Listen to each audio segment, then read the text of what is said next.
Hello, I'm John Ward on behalf of Physical Gold Fund. We're delighted to welcome you to our first webinar with Jim Rickards in the series we're calling The Gold Chronicles. Jim is an investment banker and investment advisor based in New York, and he also serves on the Investment Advisory Committee for the Physical Gold Fund. Jim is the author of the New York Times bestseller, Currency Wars, The Making of the Next Global Crisis. And most recently, he's the author of The Death of Money, The Coming Collapse of the International Monetary System, also a New York Times bestseller. Hello, Jim, and welcome. Hi, John. Great to be with you and great to be with our webcast listeners also. We also have with us Alex Stanzik of the Physical Gold Fund. Hello, Alex. Hi, John. Alex will be looking out for questions that come from you, our listeners. So let me just say that your questions for Jim Rickards today are more than welcome. You can post them at any point during the interview. You'll see a box on your screen for typing in your question. And as time allows, we'll certainly do our best to respond to you. So, Jim, in these webinars, we're going to address some pressing current questions that impact the gold market, but also, when we can, take a step back and look at some of the fundamental issues. And let me start with a hot topic, the price of gold. For quite a while, you've been calling for a dramatic rise in the valuation of gold sometime in the relatively near future. Meanwhile, the yellow metal has taken quite a hammering, especially in recent weeks, and now we have commentators calling for gold at $900 and even $800 an ounce. I'm aware this is a topic we've addressed in our recorded podcast, but could we touch on it again here today? Sure, be glad to, John. And yeah, I mean, we all know the price action. We can all read a tape. And I will say there's nothing that has fundamentally altered my view. So what I've expressed before, that we are getting closer by the day to some kind of collapse of the international monetary system. That doesn't mean tomorrow morning, but sooner than later. The horizon is, several years. It's not a 10-year forecast. Could it be 5 years? Maybe. Could it be 1 year? Yes. So, somewhere in that time frame. We can never know the exact time, but sooner than later, certainly soon enough to begin taking action today. So that kind of international monetary crisis is coming. It doesn't mean that you automatically go to a gold standard, but going to a gold standard is one of the possible outcomes. It may be necessary to restore confidence. And if you do that, you have to say, well, what is the dollar price of gold? If you're going to have a gold standard, you have to set a dollar price. And one of the great economic blunders of certainly the 20th century, maybe all time, was when countries went back to a gold standard in the 1920s at the wrong price. They had printed so much money in World War I that to go back to the gold standard at, let's call it the old price, the pre-World War I price, was disastrously deflationary. They had to kind of recognize the fact that they had printed the money and should have come with a much higher price, but they didn't. So the math is not that difficult. To have a gold standard today that was non-deflationary, you'd have to have a price at the low end, probably around $10,000 an ounce. At the high end, perhaps $45,000 an ounce. I'm not predicting or expecting $45,000 gold, but I am expecting $10,000 gold based on this return to some kind of gold standard to restore confidence. So nothing has changed to all of that forecast. In other words, if you say, well, governments around the world are taking steps to avoid the monetary collapse, then yes, I might change the forecast. I would say, well, we're going to steer away from the disaster because we're enacting smart policy. But in fact, I see the opposite. I don't see the smart policies. Therefore, I see the collapse coming, and arriving at a much higher dollar price for gold in order to restore confidence is a very straightforward exercise. So these are not numbers I pull out of the hat, or they're not numbers I make up to get provocative headlines. To me, it's just very straightforward analysis. Having said that, yes, gold has been volatile. It's not a lot of fun if you're a gold investor, you have gold, and you're watching the dollar price go down. No one enjoys that. But when I see that, I don't get too euphoric when the dollar price goes up. I don't get too depressed when the dollar price goes down. To me, it's just market information. It tells me something. So when I see the dollar price going down, I certainly don't sell gold. Occasionally I buy more because I like the price. I think this is probably a good entry point. But I just spent a couple days down in the Dominican Republic with Jim Rickards. I'm sure a lot of our listeners know Jim Rickards, very celebrated investor, commodities trader, one of the co-founders of the Quantum Fund, along with his then partner George Soros.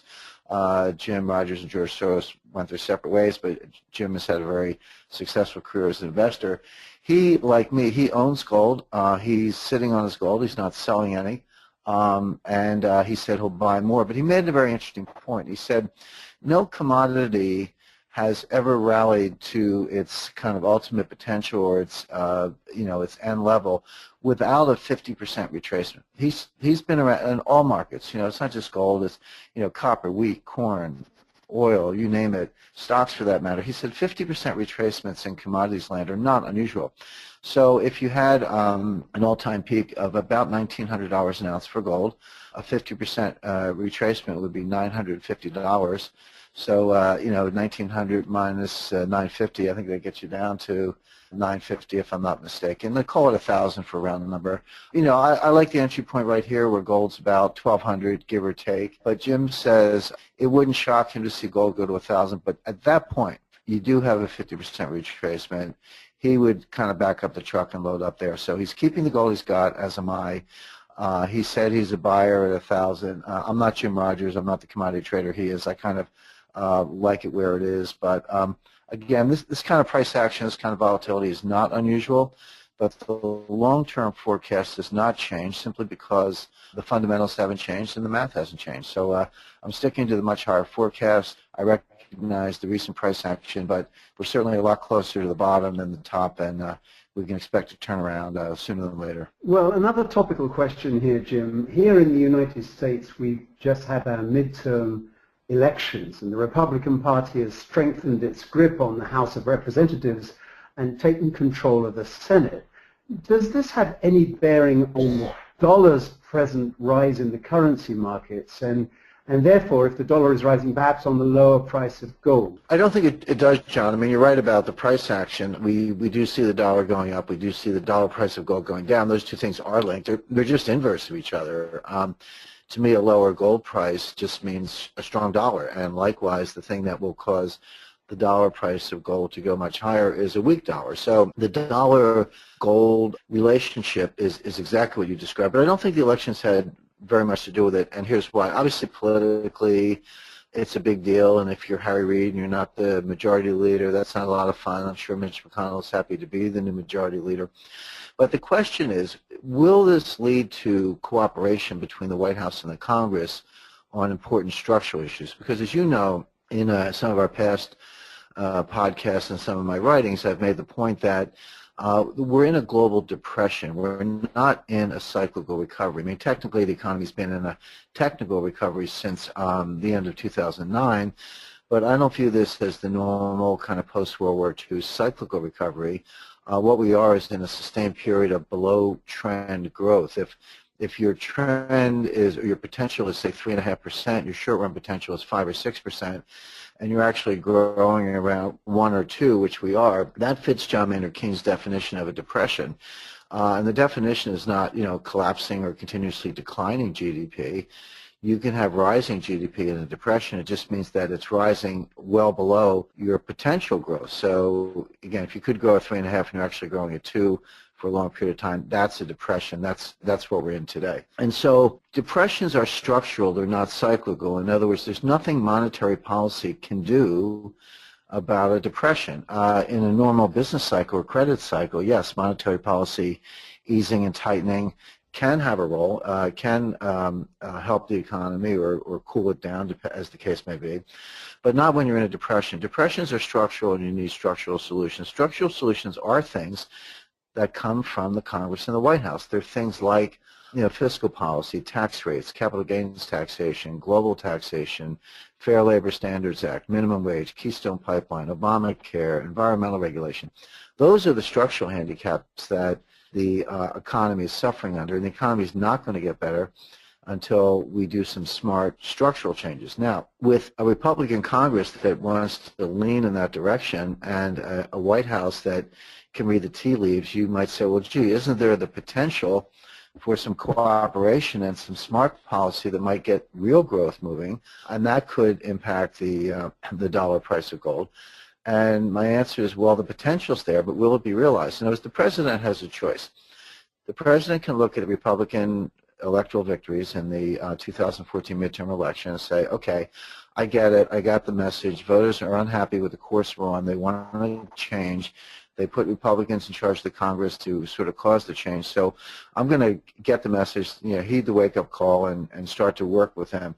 And by the way, this is exactly what Bill Clinton did in 1994. The first 2 years of the Clinton administration, from 92 to 94, he was pursuing a very progressive agenda. He had what we called Hillary Care at the time. It was Hillary Clinton's version of Obamacare, and that was his big initiative, and he did a few other things by executive order. He looked a little bit like a progressive Obama, and then what actually happened was he lost the midterms. Well, Clinton got the message. Clinton read the memo, sat down with Newt Gingrich, and they did some very good stuff over the next 6 years. And the U.S. had a very strong economy throughout the 1990s. You look at what Clinton actually did. I always call him one of our great Republican presidents. I mean, Clinton's three big accomplishments were balanced budget, free trade, and the end of welfare. If that's not a Republican platform, I don't know what is. So Clinton's a guy who started out on a progressive path, had a wake-up call in a midterm election, and then did a pivot and worked with Republicans to get some good things done. Now, Obama is no Clinton. Obama's on a progressive path, has been for 6 years.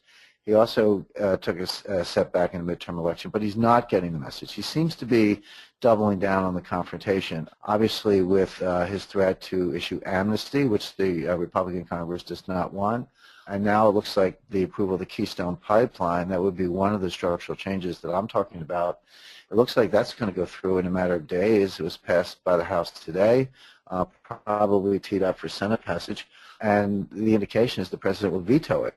So there are, a couple of things. By the way, I'm not here to debate the pros and cons of all those things. I know you can get bogged down in immigration debate and Keystone Pipeline debate. I'm not here to debate them. I'm just here to say that those are the structural changes I'm talking about. What we're seeing is not cooperation but confrontation.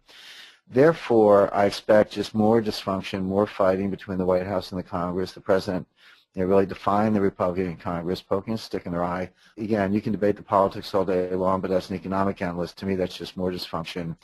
Therefore, no structural changes. Therefore, no changes in the depression we're in, and we'll continue to have this tug of war between inflation and deflation. By the way, going back to the first question, John, what the price action and gold tells me, among other things, is that deflation is winning.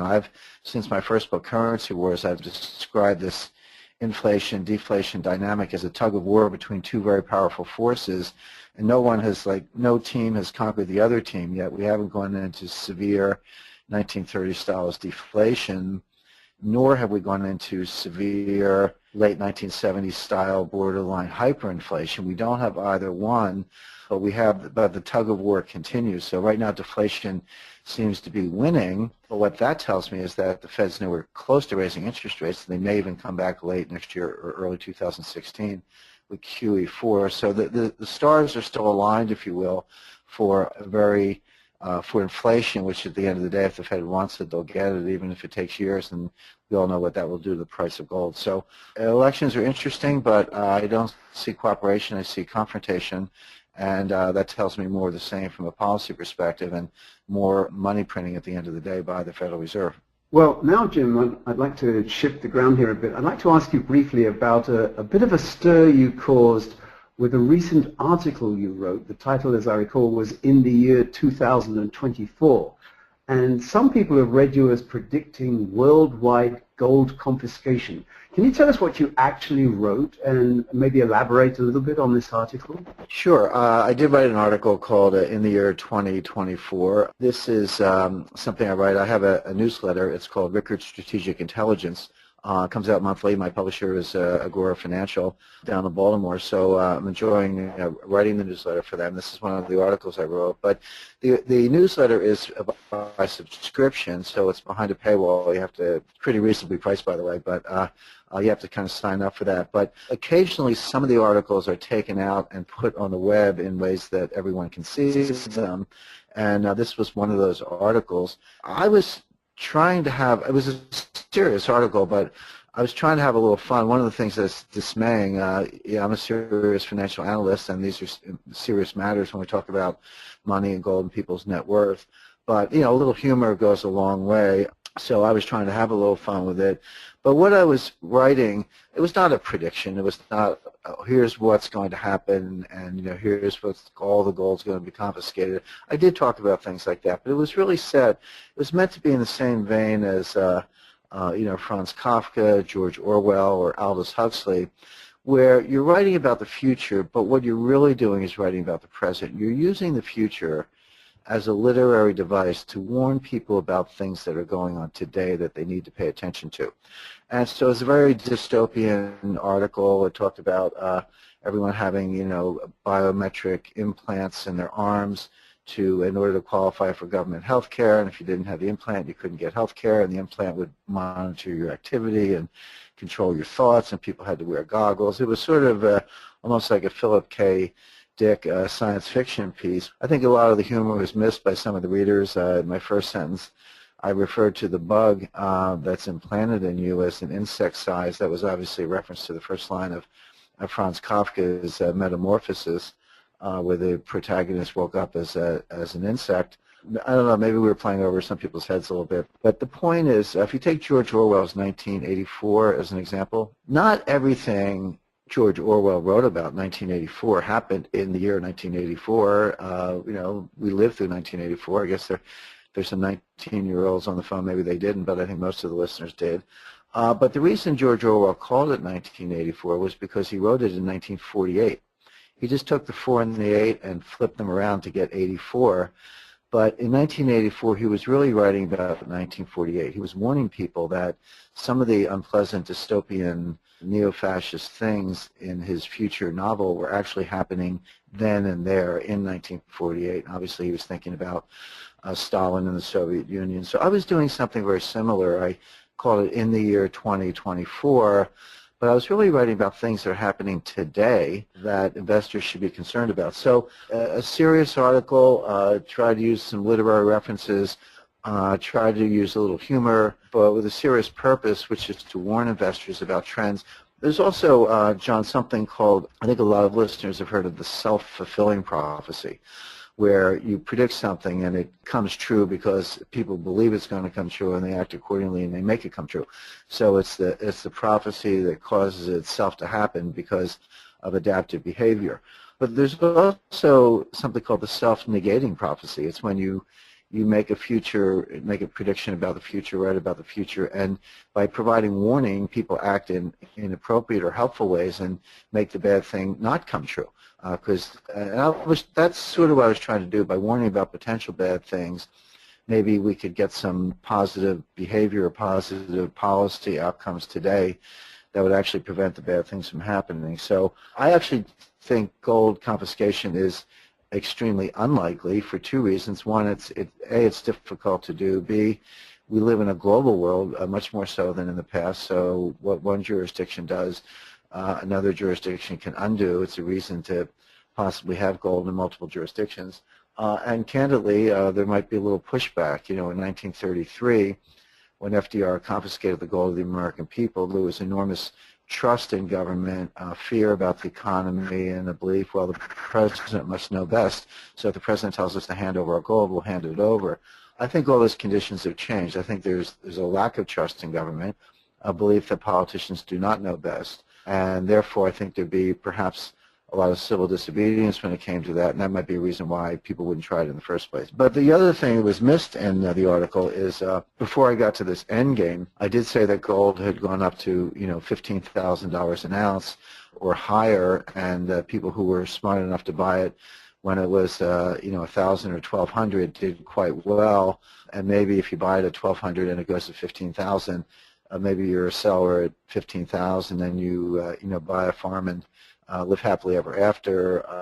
That's not a bad trade. So we're a long way from that. But there was a lot in the article, I think, to suggest that having some portion of your investable assets in gold is a smart strategy. I know I do. I recommend it to investors, and that's absolutely the case. But I hope people do find the article and enjoy it. But it wasn't quite. It was taken literally and without a sense of irony or humor. And I think some of the critics missed the point. Well, Jim, I'd like to step back for a minute and ask you something of a big picture question, actually in a way an elementary question about gold. And it's this: why is it that when we discuss gold, we seem to always find ourselves talking about so many other things that might seem unrelated? We find ourselves talking about the composition of the Federal Reserve, or the role of the IMF, or the crisis in Ukraine, or the true meaning of unemployment figures. And what I'm thinking is this: if I invest in land or fine art, I probably want to be aware of the general context, but I surely won't be peering into the mind of Vladimir Putin or worrying about what happens on the streets of Hong Kong. What is it about gold that demands attention to such a big canvas? Well, John, that was your longest question, and I think I can give it the shortest answer. The reason people are fascinated by gold is because gold is money. And I don't necessarily think I have to go on at length about the fact that money is a fascinating subject, but it makes a serious point. I talk about this in Chapter 9 of my book, The Death of Money, and it's just why gold just confuses the heck out of people. I've always been able to kind of look at it in fairly straightforward terms, but it sure is difficult in a lot of conversations. But gold is money. It's a form of money. Now, look, the dollar bill is money. Bitcoin can be money. The euro is money. There's more than one kind of money in the world, and there have been times when, different kinds of money have competed for a role as the global reserve currency. In the 1920s, I would say you had three global reserve currencies: the pound sterling, the U.S. dollar, and gold. And indeed, under the gold exchange standard of the 1920s, if you looked at the balance sheet of a country, its reserve position or its central bank balance sheet, that's exactly what they had. They had the reserves in a couple different currencies and gold. So gold is just a different kind of money. And, our friend Warren Buffett always criticizes gold. He says, gold has no yield. Well, it's not supposed to. Money is not supposed to have a yield because it's the safest kind of asset. In other words, take a dollar bill out of your wallet, put it on the table or desk in front of you and look at it. Does it have a yield? No, it doesn't have a yield because it's money. Money doesn't have a yield. Now, people say, oh, I can put my money in the bank and get, half of 1% interest. Well, of course you can, but when you put your money in the bank, it's not money anymore. Now it's a certificate of deposit at a bank, and everyone says, well, that's the same thing as money. Well, I have news for you. The President of the United States and world leaders are in Australia right now, as we speak. They're in Australia at the G20 summit, and if you look at the final communique, which is coming out tomorrow, they are going to warn the world that if you have money in a bank, you are a general unsecured creditor of the bank. You are subordinate to bondholders and other secured creditors of the bank, and therefore you're just an unsecured creditor of a bank. So what people think of as money, specifically bank deposits, you're no better off than Cyprus. I mean, what if the government shuts down the ATM machines or reprograms the ATM machines to say, oh, you've got $20,000 in the bank? Well, that's fine. We're going to limit you to $300 a day for gas and groceries. That's plenty for gas and groceries. But no more. We're going to freeze your money until further notice. That's what the major governments of the world are telling people today. Today and tomorrow, as I say, they're meeting in Brisbane, Australia, in this G20 summit, and that's one of the things that's going to come out of it. So it's kind of a wake-up call. Recently the SEC enacted rules saying that they can freeze money market funds. Those were enacted last summer. Now, most people have money market funds. They think that's money. They say, well, if I need money, I can call my broker and redeem some money market fund shares, and that money will be in my bank account tomorrow. And if they have to, do a big ticket purchase or pay some bills or buy a car, buy a house, whatever, they think that's money. Well, the SEC just passed a rule saying they can freeze the money market accounts. So it's not money. There's just a lot of confusion on the subject. So the things that people think are money, such as money market funds and bank deposits, turn out to be subject to government freezes and lock-ins, so they're not really money. The thing that is money, if you had a stack of $100 bills, I would call that money. If you had some bitcoins, that's a form of money. And if you had some gold bullion, that's a form of money. But none of them have any yield, and money doesn't because it's accounting device to store wealth. It's the purest form of monetary asset. So when you think of gold, I know gold trades on commodity markets, and I know it's marketed as an investment, but to me, when you have gold, what you really have is money, and I say to investors, if you like stocks and bonds and land and fine art and all that stuff, that's fine. That might have a place in the portfolio. But if you want money, get some gold. So I think, and when you explain it that way, I think people understand it, but it's not intuitive to people because they've been told for 40 years that gold is not money. My question to the United States is that if gold is so worthless, why are you hanging on to 8,000 tons? Why have you not sold an ounce practically since 1980? If gold is not money, why are the Chinese buying thousands of tons? If gold is not money, why have the Russians doubled their gold reserves in the last 5 years? When you look at what's actually going on in the world, as opposed to the kind of happy talk you get on television, it's very apparent that the world is on a shadow gold standard already, is moving back to a more formal gold standard, that gold is money that banks are acquiring at hand over fist. It's not just a commodity like wheat or corn or oil that's traded on commodity markets, and it's hard to even call it an investment because it doesn't have a yield. I mean, Warren Buffett is right about that, but my view is that's okay. It's money. Money's not supposed to have a yield, but it's the one form of wealth that isn't digital, can't be hacked, can't be frozen. If you have physical gold, you're good to go. So I think that when you strip away all the mystique and some of the propaganda and the happy talk, what you realize is that the reason gold is so fascinating is because it is the purest kind of money, and needless to say, money is fascinating. Well, thank you, Jim. And now we do have some questions from our listeners. So here's Alex Stanzik with those questions. Over to you, Alex. Thanks a lot, John. We have quite a few questions here, and we do have, let's see, about 30 minutes left, so we should be able to get through most of these, I'm hoping. We'll just dive into the first one here and take it from there. Jim, this question is coming from Christopher. By the way, I'm not going to say last names, I'm just going to use first names, but it's Christopher G that's asking this question, and his question is, Jim has said he's not a fan of gold mining stocks, and why not? Well, it's not that they don't have a place or you shouldn't buy them. It's just that it's hard for me to recommend them, and here's why. Gold is totally uniform. It's atomic number 79. It's an element.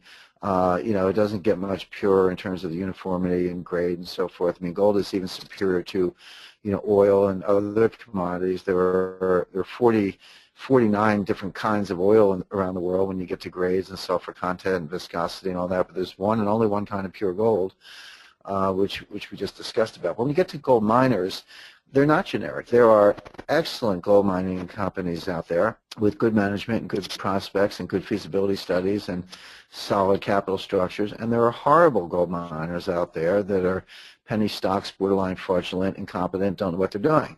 Well, the difference is mainly management. That is to say, gold is gold, geology is geology, feasibility studies are what they are. Those things don't really differentiate gold miners. What does differentiate them differentiates any company, which is the management and the balance sheet and the capital structure.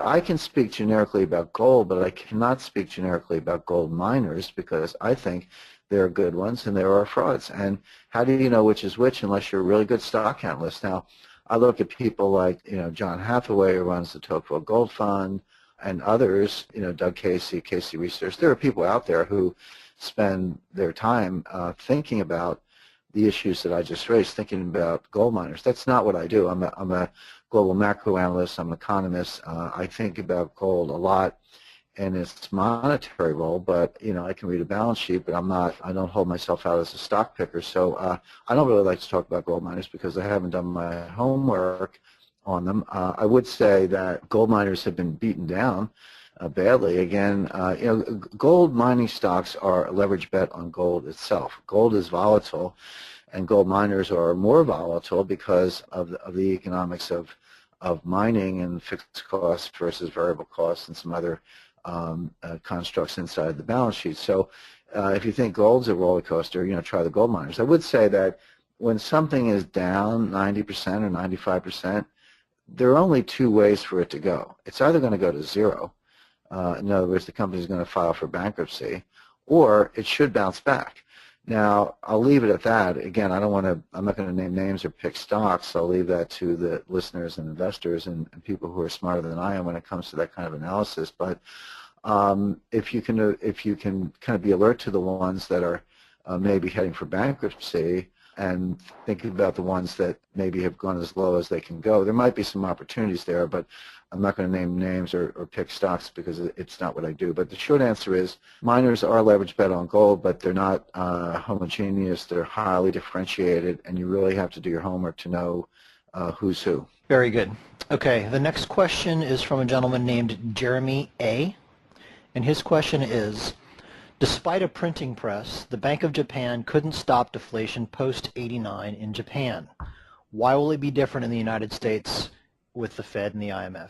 Well, the short answer is it may not be different. And that's a very good point. You know, I like to say it's a sad day when central banks want inflation and can't get it. There's no question that every major central bank in the world right now wants inflation, and that's not, you know, reading tea leaves. They say it. The Fed. How many times have you heard the Fed say their inflation target is 2%? You know, European Central Bank, Japan. Actually, they've all said the same thing. They've all said they have an inflation target of 2%. By the way, you shouldn't be all warm and fuzzy about 2% inflation. I mean, 2% inflation cuts the value of a dollar in half in 35 years and cuts it in half again in another 35 years. So if you take a 70-year kind of normal lifetime from birth to age 70, if you think of that as the average lifetime, even with 2% inflation, the dollar will lose 75% of its purchasing power. So that's not, 2% isn't benign. To me, I analogize 2% inflation to, you know, an 8-year-old kid who looks in his mom's wallet and sees $50 in singles, and he says, well, I know if I steal the whole $50, I'll get caught and I'll be in trouble with mom, but if I steal one or two, she won't notice. That's how the Fed steals your money a little bit at a time. So that's what 2% inflation does, but they can't even get 2%. Well, the reason for that is, again, it goes back to what I call this tug of war, and it also explains why we have not had an inflationary breakout with all the money printing, because that's the other side of the coin. I mean, the Fed actually has printed over $3 trillion in the last 5 years. I mean, that's a fact. And at the beginning of that process, there were a lot of people sounding alarms saying, oh, my goodness, if you print that much money, we're going to have inflation, and et cetera. The inflation has not shown up. It's not here. But there's a reason for that, which is money printing alone does not get you inflation. You need two things. You do need the money printing, but you also need velocity, or the turnover of money. You need people to actually go out and borrow it and spend it and invest it and use it. If you don't have that, you're not going to get the inflation. Now, the money printing has been enormous, but the velocity has been collapsing. So, you know, the simple quantity theory of money, it's money supply times velocity equals nominal GDP. I mean, that's pretty straightforward. Well, the money supply has been going up, but the velocity has been crashing. And I like to remind people that 4 trillion times zero is zero. In other words, if you have $4 trillion of money but zero velocity, you have no economy. And so therefore, the money printing has not caused inflation because it's been offset by the decline in velocity, which has barely kept nominal GDP constant. So that's how you can understand the tug of war in sort of formal, you know, mathematical or analytical space. Now, how do you change velocity? The Fed can make money supply whatever they want. They really can. But velocity is psychological. It's behavioral. You have to change people's behavior. You know, here we are. It's a Friday. You know, if I'm feeling good and I want to go out tonight and take some friends to dinner and buy drinks for everyone at the bar, that's one state of the world.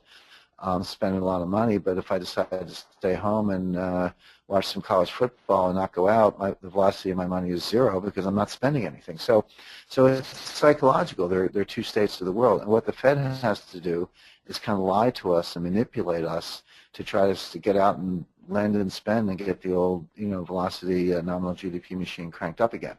So to get back to Jeremy's question, that's right. Now think about what the Fed and the Bank of Japan in different ways have tried to do to get velocity moving, to change the psychology. First, cutting rates. Well, you can do that so far, but you get to zero.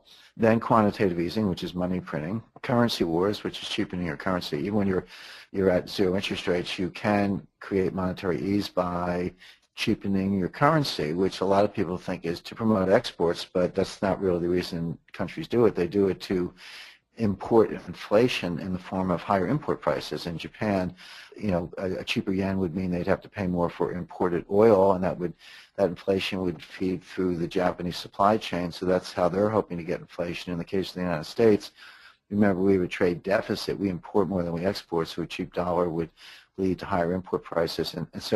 But the problem with the currency wars, of course, is that not everybody can cheapen at the same time against everybody else. That's a mathematical impossibility. So right now we're seeing a cheaper yen and a cheaper euro versus a stronger dollar. So the U.S. is saying, in effect, we think we're strong enough to import some deflation from around the world and let Japan and Europe try to get a little inflation going because they need the help more than we do. But that won't last because the U.S. economy is a lot weaker than most people expect, and I think by late next year we're going to have to go back to the cheap dollar policy, which means that at least Europe's going to have to suck it up and deal with a stronger euro. So this just goes back and forth and back and forth. So this shows the power of deflation. It shows the fact that the bag of tricks, QE1, QE2, QE3, currency wars, forward guidance, zero interest rates, Operation Twist, all of these things have failed to get inflation going, which shows you the power of deflation. So, but I guess what I would say is there are reasons why central banks cannot have deflation, why they cannot tolerate it, but nevertheless, deflation is very strong, as Jeremy points out, which makes policy very easy to predict because if deflation is powerful, and central banks have to have inflation and they're not getting it, guess what? They're going to try harder. That's why I see no interest rate increases in 2015 and possibly QE4 by the end of 2015, early 2016, which is why I still have a much higher gold price in the forecast. Okay, very good. The next question comes from Daniel H. And his question is, in terms of liquidity for the U.S. stock market, which seems unstoppable, I happen to agree, Daniel, he's asking at what point does yen and euro weakness negate the liquidity that the Bank of Japan and the ECB are providing? The sort of two different things going on there. One is liquidity in the U.S. stock market. A lot of that is driven by leverage. Remember, we have zero interest rates. New York Stock Exchange margin loans are at an all-time high. So the stock market, is reaching new highs, but it's doing that on narrow breadth and ultra leverage. So that's almost the definition of a bubble. It doesn't mean that it can't go on. It doesn't mean that bubbles won't get higher or lead to higher prices, but it does mean it has a bubble dynamic, which is very unstable. Now, when you get over to Japan and Europe, as I just explained in the last answer, they are cheapening their currencies to import inflation in the form of higher import prices or promote exports as a byproduct to try to get a little bit of inflation into their economies. But what that has resulted in, there's, because of the end of QE3 and because Wall Street research, which I don't agree with, by the way, but most people follow it, Wall Street research expects interest rate increases in 2015. The only debate is, will it be March or will it be June? My answer is it will be never, or at least as far as the eye can see, but that's not the consensus. The consensus is that it will be sometime in the spring or summer of next year. So if you're an investor, you're looking at Japan saying, okay, you guys are, you have zero rates and maybe you're going negative. Europe, you guys are already negative. U.S. looks like a rate increase, so I'll sell my yen, sell my euros, buy dollars, and then flood into the dollar system, and then that money has to find a home. So there's a bid for treasuries, which is one of the reasons the treasury market has rallied, and there's a bid for stocks and a strong dollar. But that whole dynamic, and I've never seen so much money around, by the way. I mean, money is not the problem. The problem, as I explained earlier, is psychology and philosophy and what economists call regime uncertainty, the unwillingness of businesses to invest because they don't know what the rules are. What's going to happen to taxes, what's going to happen to healthcare, what's going to happen to the environment, Keystone Pipeline. You go down the list, making 5-year infrastructure investments is hard enough just trying to account for normal business risks, but when you have to layer on that much policy risk and political risk on top of it, people say, I'd rather just sit on my cash and wait till, wake me when it's over kind of thing. So that's one of the drags on the economy right now. But But the short answer is there's a flood of dollar liquidity, strong dollar, but it's based on expectations of higher U.S. interest rates. My expectation is the data in the months ahead will show the U.S. economy to be a lot weaker than most people expect. That will make it clear that there's not going to be a rate increase next year, that we may even see QE4. At that point, the whole seesaw will flip, and then the money will flood out of the United States back into Europe and Japan. It'll be, carry trade back on, stronger yen, stronger euro, weaker dollar, but not right away. I really don't expect to see that until, maybe this time next year. Okay, so for the sake of time, I'm going to be moving some of these questions around in the queue in terms of priority. We'll try to get to all of them if possible, but we're going to hit some of these in order of priority as well. So this next question is coming from Chinyani M, and his question is, Jim, how do you evaluate gold storage companies, and which countries are the best to store gold in? Well, gold storage companies, my advice would be, first of all, go with private storage, not bank storage. And the reason is that, of course, the banks are heavily regulated. I'm looking at the potential for asset freezes. I talked earlier about freezing bank accounts and freezing money market accounts. They might try to freeze gold that's in banks, and so if you're in non-bank storage, you have a better chance of surviving that sort of thing.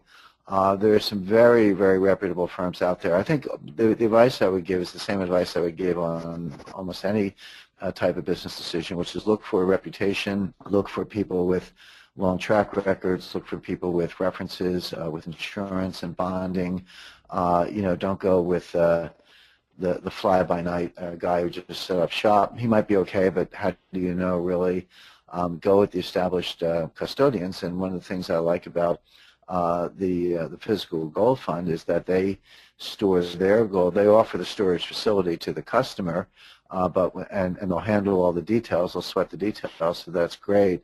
But when you say where is the gold actually, it's in Viamat, which is one of the high reputation firms. I mean, they're Viamat, G4S, Brinks, Dunbar. There are a few of them. Physical Gold Fund is with one of those non-bank but high-quality, well-established vaulting companies. So that's what I would recommend. As far as jurisdictions are concerned, you have some trade-offs. My favorite jurisdiction in the world is Switzerland when it comes to gold. Now, we all know what's happened with U.S. citizens opening bank accounts in Switzerland. There's an enormous amount of tax fraud there. I'm not on the side of tax fraudsters, but what has happened as a result of that is that the famous Swiss bank secrecy is pretty much a thing of the past, at least for U.S. customers. If you're if you're a Russian or South American or Chinese and you have a Swiss bank account, you can probably still count Swiss bank secrecy. But if you're a U.S. citizen, no, they're just going to hand over your information. But we're not talking about Swiss bank accounts. We're talking about gold storage. And there, when you look at the rule of law, constitutional protections, candidly military protections, Switzerland has a history of never being successfully invaded by anybody, as long as anyone can remember. We all know it's highly mountainous terrain, and Swiss Army is one of my favorite expressions. Someone said, Switzerland doesn't have an army, Switzerland is an army. In other words, practically every able-bodied man or woman in the country is ready to be a frontline soldier in very, very difficult, in some ways, nuclear bomb-proof terrain. So it's a nice country physically, but that's not enough. There are physically daunting places in the world that don't have good rule of law. But in every dimension, Switzerland checks all the boxes. Now, for U.S. citizens, you might want something, in par closer to home. I think it all depends how much gold you have. If you have, 20, 1-ounce silver coins, that's about, $25,000 worth of gold, give or take. You don't necessarily need to be in a Swiss vault, but if you're looking at larger quantities, if you're looking at 400-ounce bars or kilo bars, I would certainly have a look at Switzerland. Singapore has a lot to offer also, as does Australia, but Australia is pretty cozy with the U.S.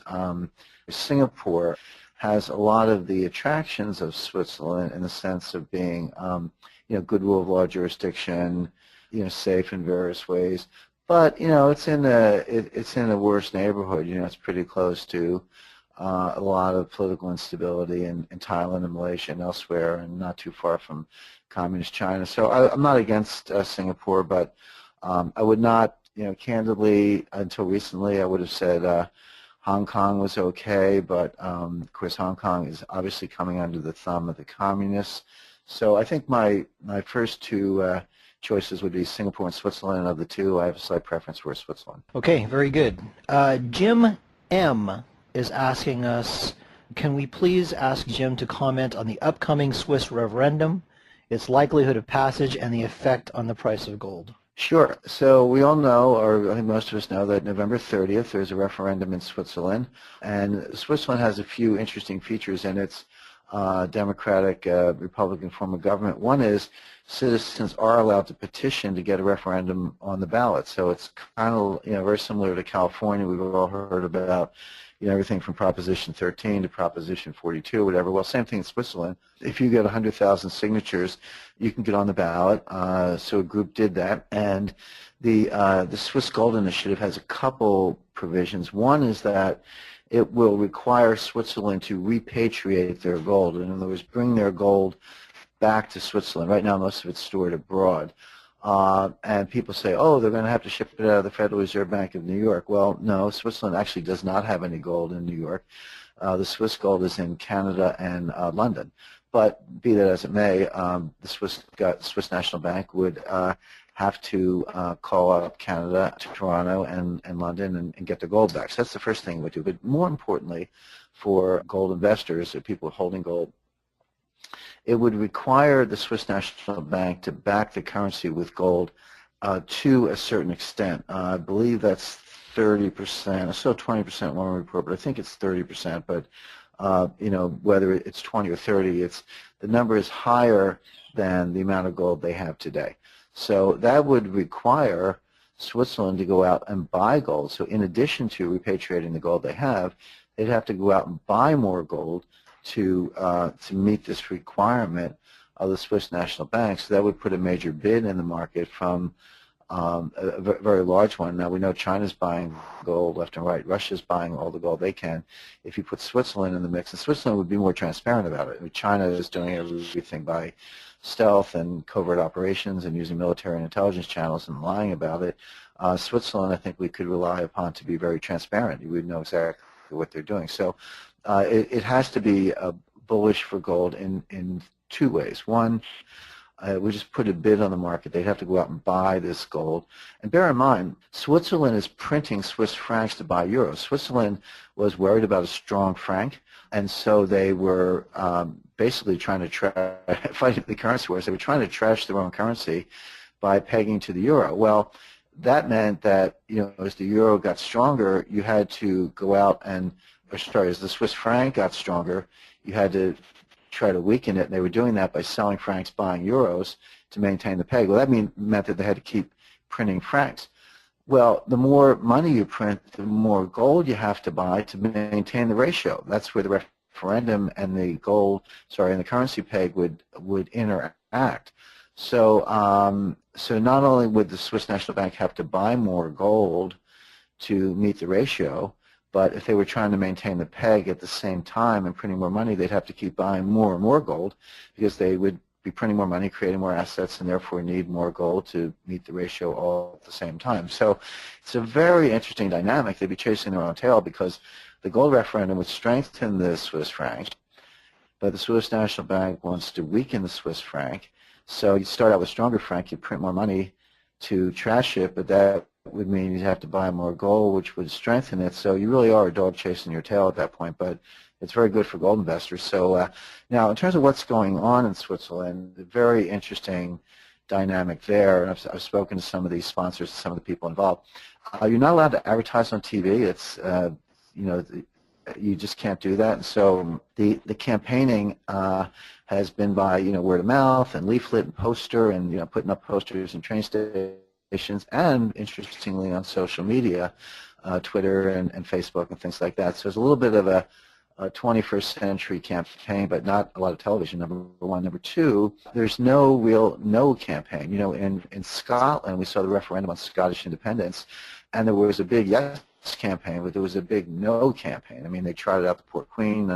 She's 80-something, and they had to get her involved, and you got David Cameron and Gordon Brown and all these people running around saying vote no. They put a lot into it, and the no's prevailed, and that referendum did not pass. Now, in Switzerland, there's a yes campaign, but there's not a big no campaign. A little bit of scare tactics and some information. They're telling people, you know, if we have a stronger franc, it's going to kill our chocolate bar exports and ski holidays and all that. And, you know, there's something to that, but there's a benefit from having a stronger currency as well, which is you make yourself a destination for investments. So I see more upside than downside. But there are some scare tactics going on. Interestingly, we're seeing one scare tactic that I haven't seen since the 1960s, which is, oh, gee, if you vote yes and Switzerland has to buy gold, the big winners are going to be the Russians because they're one of the largest gold producers and they have a lot of gold. So vote no because we want to hurt the Russians. Well, that's what they said in the 1960s. And when gold was $35 an ounce under the oil Bretton Woods standard and the private market for gold was 40, 41, and the London gold pool was suppressing the price of gold. This is back in 1968, 69. And some economists said, you know, we really, you know, who are we kidding here? We have to revalue the gold. A lot of people said, no, you can't do that because it'll help the Russians. Of course, they were communist Soviet Union at the time. So it's interesting to see this old 1960s argument about helping the Russians being, you know, dusted off and recycled in the middle of the Swiss referendum. So interesting times. Don't know how it's going to turn out. There's not a lot of polling. The problem with polling, it's really expensive, and the Swiss yes forces are a bit of a ragtag army. They have received some contributions. There are ways to contribute to them legally. But, you know, I just know from my own political activities, polls can easily be $100,000 to do it right. So not so interesting. Not a lot of TV advertising, not a lot of polling. Very hard to know what's going on. I have seen some reports that say that yes may be winning, but I don't know how reliable they are. But it looks like it's going to be close, so watch this space. But all the more reason maybe to position a little gold right now because I think the market, particularly after Scotland, like Scotland has nothing to do with Switzerland. There was a lot of buzz about Scotland. It turned out to be a no, so I think a lot of people are like, well, this will turn out to be no. It's a non-event. And if people are discounting no, and it turns out yes, that could be a shock. So there might be a little surprising for world markets at the end of the month. Okay, very good. This is a very interesting question. I'm going to paraphrase it because the way it's written, I'm going to paraphrase it so maybe it's a little more easy to understand. But this is coming from Steph T, and the question is, can the Fed collapse? If so, would the IMF bail out the Fed? There's another part to this. So the first question is, can the Fed collapse? If it does, would the IMF bail it out? The second part is there any chance that the IMF would need money from China and Russia? And if it did, would Russia even allow that kind of a thing, and what kind of risk would that create? Great question, and a pretty sophisticated question. So let me just kind of take those in order. It's funny, you know, when you talk about the Fed collapsing, first of all, the Fed has already collapsed, and let me explain what I mean by that. I come out of a hedge fund background, among other things, and I think of the Fed as like a really bad hedge fund. First of all, the Fed is leveraged about 80 to 1.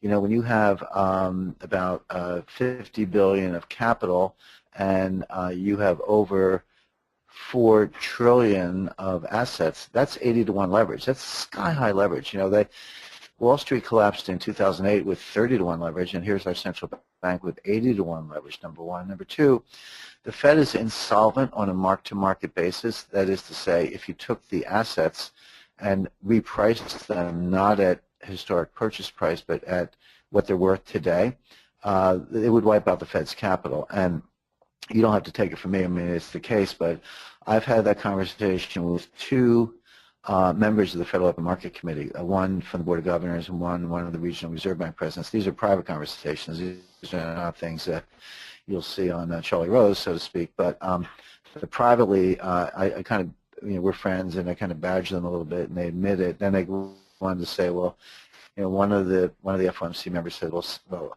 I got this person to admit it on the third try, and then the person said, well, central banks don't need capital, and and then the other one, the other FOMC member said something along those lines. So the Fed is highly leveraged. Looks like a bad hedge fund. It's insolvent. So if you said, are they broke today? I would say, yeah, they're already broke.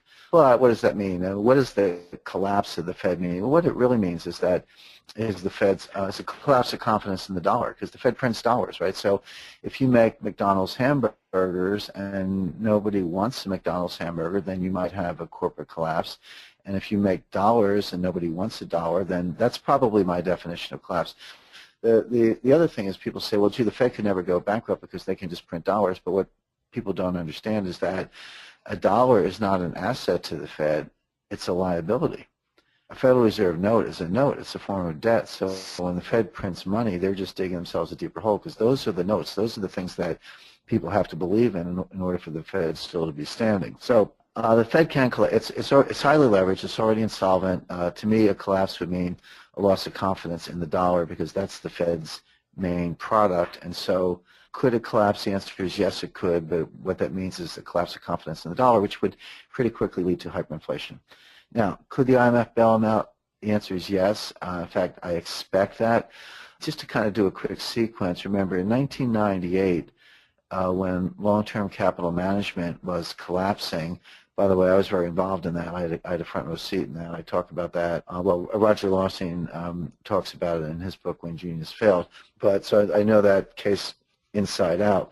When long-term capital management was collapsing, the fund was bailed out by Wall Street. There was no federal money. It was not a Fed bailout. The Fed did orchestrate it, but the money came from Wall Street. So in 98, you had a hedge fund bailed out by Wall Street.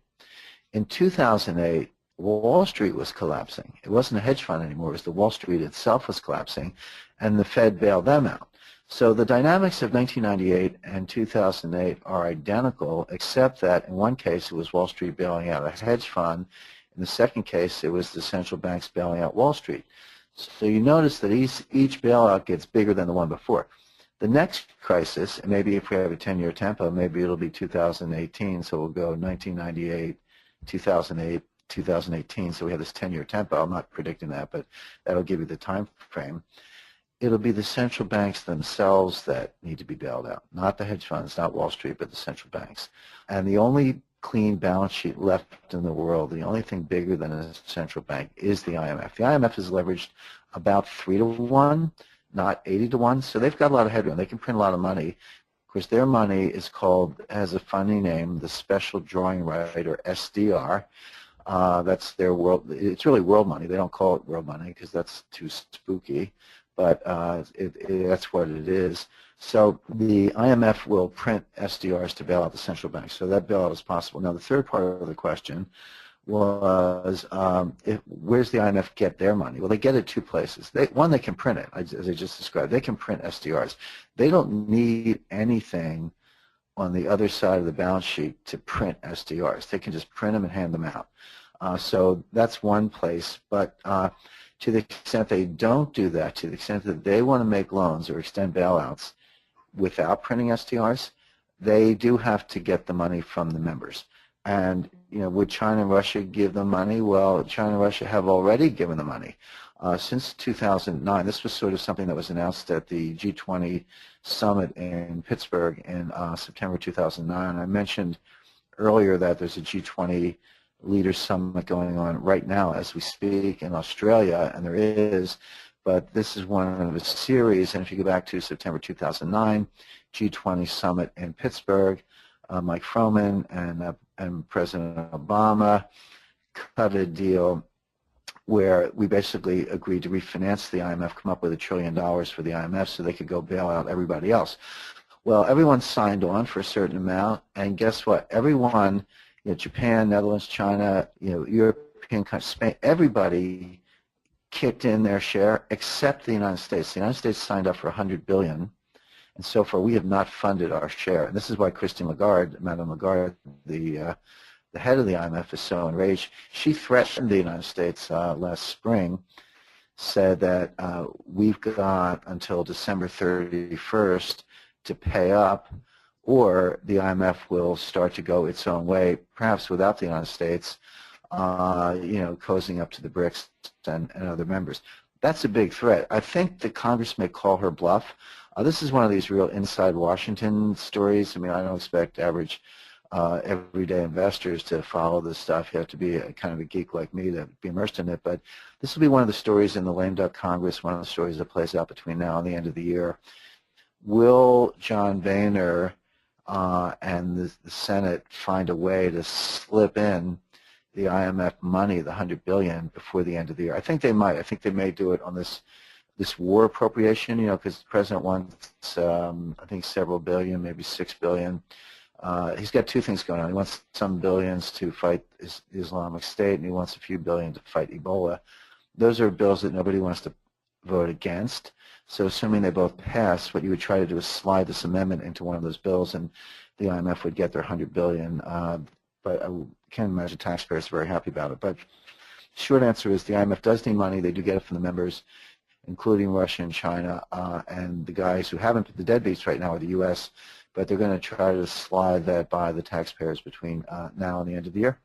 Okay, and we still have another 11 or 12 questions in the queue, but unfortunately we are out of time. I do want to take a moment and just thank all of our attendees for the questions that were asked. Many of these questions were very smart and sophisticated, so thank you for that. And I will now turn it over to John.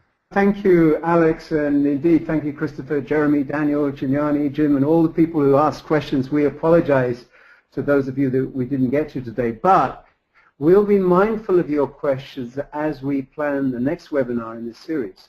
So thank you to all of you, and thank you, Jim Rickards. It's been great having you with us here today and sharing all your insights with us. But thank you most of all, of course, to our listeners. Without you, these webinars would not be happening. We very much appreciate you taking the time out to be with us throughout. Most of you have stayed for the whole duration here. And just so you know, you can follow Jim Rickards on Twitter.